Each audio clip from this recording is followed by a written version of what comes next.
नवी मुंबई मनसे के पदाधिकारी जागे और उन्होंने मीडिया के समक्ष आकर नौकरशाह को चेताया कि सड़क के गड्ढे नहीं बुझे तो सरकारी बाबू के घर के आगे गड्ढे खोद दिए जाएंगे। तब उन्हें जनता के दर्द और परेशानी का एहसास होगा। दोस्तों, महाराष्ट्र की राजनीति में जितनी तेजी से राज ठाकरे की पार्टी मनसे यानी महाराष्ट्र नवनिर्माण सेना का उदय हुआ और वो जनता का विश्वास भी जीते, 2 से 3 दशक में ऐसा देखने को नहीं मिला। मनसे प्रमुख राज ठाकरे बड़े ही सरल और सीधे ढंग से सत्य को जनता के समक्ष रख देते थे, वह भी बेलाग बेलपेट। महाराष्ट्र की जनता को लगा कि कोई है तो है जो जनता की बातों को सही तरीके से सरकार के सामने रख रहे हैं। यही वजह है कि मनसे नाम की पार्टी देखते देखते बुलंदियों के शिखर पर पहुंच गई। आपको याद होगा, जब मनसे ने रास्ते पर मौजूद टोल नाका बंद करवाने के लिए आंदोलन छेड़ दिए थे, तब जनता को लगा था कि मनसे अपने मंसूबों में कामयाब हो जाएगी, जिसका लाभ जनता को होगा। पर ऐसा कुछ नहीं हुआ और टोल का झोल चैप्टर अचानक बंद हो गया। जनता समझ नहीं पाई कि आखिर वो कौन सी वजह रही कि टोल आंदोलन किसी मकाम पर पहुंचे बगैर खत्म कर दिया गया, जिसकी वजह से लोगों के दिलो दिमाग में सवालों की झड़ी लग गई। लोग सोचने लगे कि एक हिम्मती नेता क्यों नतमस्तक हो गया। वजह क्या रही होगी? अब आपके जहन में यह विचार कौन रहा होगा कि आज बीती बातें क्यों याद दिलाई जा रही है? कहना क्या चाहते हैं? बात इतनी सी है कि राजनीति में आज जो आप देख रहे हैं कि कोई भी नेता केंद्र की कार्यप्रणाली पर खुलकर बोलने को तैयार नहीं। क्या सभी डर गए हैं? क्या उन्हें इस बात का डर सताने लगा है कि केंद्र की नीति पर बोले कि ईडी और इनकम टैक्स के फेर में फंस सकते हैं? जनता आज महंगाई के मार से जूझ रही है। कारोबार की क्या दशा है वो छुपी नहीं है। पेट्रोल, डीजल और रसोई गैस की कीमत में आग लग गई है। पर जो नेता गलत नीतियों का विरोध करते थे, आज वह अपने जुबान को सी लिए हैं। आखिर क्यों? जनता को सोचना होगा। आप यह ना सोचें कि मुझे बोलने की जरूरत क्यों पड़ गई। जनाब, इसकी वजह है। वजह यह है कि मनसे के पदाधिकारी को सड़क के गड्ढे दिख गए, पर जनता के जीवन में गड्ढे खोद दिए जा रहे हैं, उन पर उनकी नज़र क्यों नहीं जा रही है? आज से चंद दिन पहले मनसे के पदाधिकारी गजानन काले सुर्खियों में आए थे। यही वजह रही कि नवी मुंबई के ज़्यादातर मीडियाकर्मी उनके बुलावे पर उनके दफ्तर पहुंच गए, यह सोच कर कि कुछ पुरानी बात पर हो सकता है रोशनी डाले। पर बात कुछ और निकली।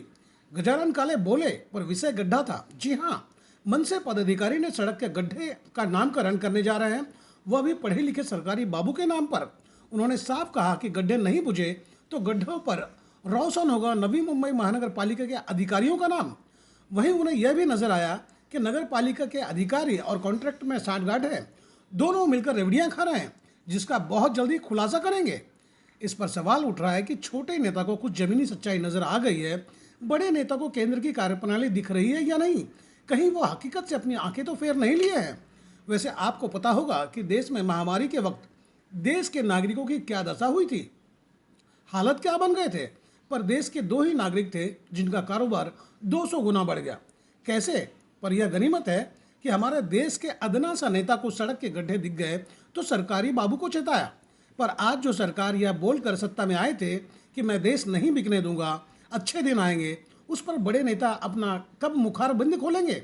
मनसे के नेता को रास्ते का गड्ढा दिख गया है। उम्मीद है कि नागरिकों की जिंदगी में जो गड्ढे पड़ते जा रहे हैं वह उन्हें दिख जाएंगे और शायद सड़क ठीक होगी और उन रास्तों पर चले तो हो सकता है जनता का दर्द उन्हें समझ आ जाए। पर पहले रास्ता ठीक हो जाए और नेता उन रास्तों पर चलने का कष्ट कर लिए तो हो सकता है जनता के दुख दर्द का एहसास हो जाए। अब सरकारी बाबू तक यह पैगाम पहुंचा दे कि मनसे पदाधिकारी मीडिया के जरिए क्या संदेश भेजे हैं। सरकारी बाबू सोचे कि सड़क ठीक करना ठीक होगा या घर के दरवाजों पर गड्ढा। सुने मनसे के पदाधिकारी की मंशा। अब एक बार फिर से आप मीडिया के समक्ष आए हैं। पहले भी आप मीडिया की सुर्खियां बटोर चुके हैं। अचानक जब आप आए हैं तो किन मुद्दों को लेकर आप आए हैं, ये बताएं। नहीं, काफ़ी बार मैं जो भी आया हूँ वो नवी मुंबई और नवी मुंबईकर जो है उनकी समस्या ही लेके आया हूँ। आज भी जो आया हूँ वो नवी मुंबईकर जो समस्या से जूझ रहे हैं उन्हीं के लिए मैं आया हूँ।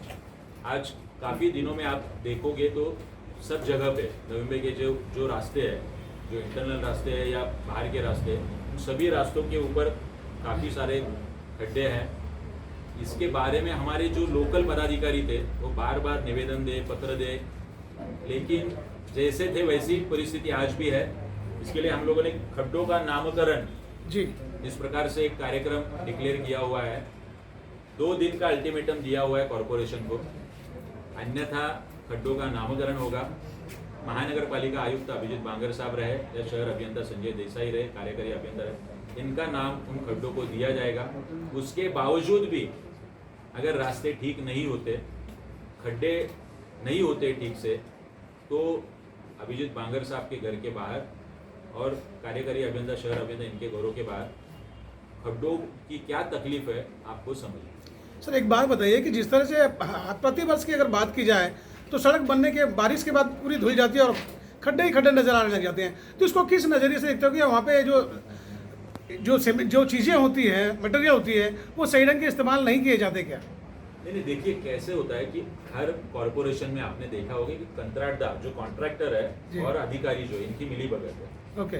बार बार वो रास्ते के बारे में 2-4 लोगों को ही टेंडर देना, वही कॉन्ट्रैक्टर को टेंडर देना, उन्हीं को मेंटेनेंस देना, ये मिली भगत के कारण ये रास्ते ठीक नहीं हो रहे। ओके। एक डग सिस्टम नामक एक प्रकार है, ताकि वो डग सिस्टम, अगर एमटीएनएल को खुदाई करनी है तो वो डग सिस्टम से अपनी वायर भेज दे, अगर एमएससीबी को खुदाई करनी है तो उससे वो वायर भेज दे।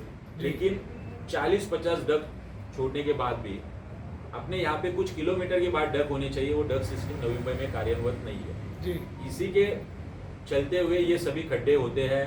कॉन्ट्रैक्टर और अधिकारी इनकी मिली भगत के कारण ये खड्डे हो रहे बार बार। बारिश के पहले आपको ये सब पता है कि हर बार कहाँ पे खड्डे होते हैं, उसको कैसे ठीक करना है, कहाँ पे पानी जमा होता है, ये सब अधिकारी लोगों को पता है, जो चाहे डेप्यूटी इंजीनियर रहे, जूनियर इंजीनियर रहे, एग्जीक्यूटिव इंजीनियर है। उसके बावजूद भी आप बोलेंगे हम लोग 21वें शतकातील महानगर पालिका, लेकिन आज प्रशासक है, कोई भी कॉर्पोरेटर सभागृह में नहीं है। इसकी सभी जिम्मेदारी प्रशासक और उनके जो इंजीनियर है उनके ऊपर है, इसलिए हम लोगों ने ये नामकरण छोड़ा। सर आपने सीधा आरोप लगा दिया है कि कॉन्ट्रैक्टर और जो महानगर पालिका के अधिकारी हैं उनमें साठगांठ है, कुछ हेरा फेरी है, जिसकी वजह से जनता दुख भोग रही है। बिल्कुल, और कुछ दिनों में इसके पुख्ता सबूत लेके मैं आपके सामने जरूर आऊंगा। जी बहुत बहुत शुक्रिया। हम तो इतना कहना चाहेंगे कि राजनीति में आप प्रवेश कर चुके हैं तो शिक्षा, स्वास्थ्य और बेरोजगारी पर आप सवाल खड़ा न करके गली मोहल्ले के गड्ढे तक ही अगर आपकी बात खत्म होती है तो सोचें आपकी राजनीति कितने दूर तक चलेगी। फैसला नेता को करना है, क्योंकि यह पब्लिक है, सब जानती है।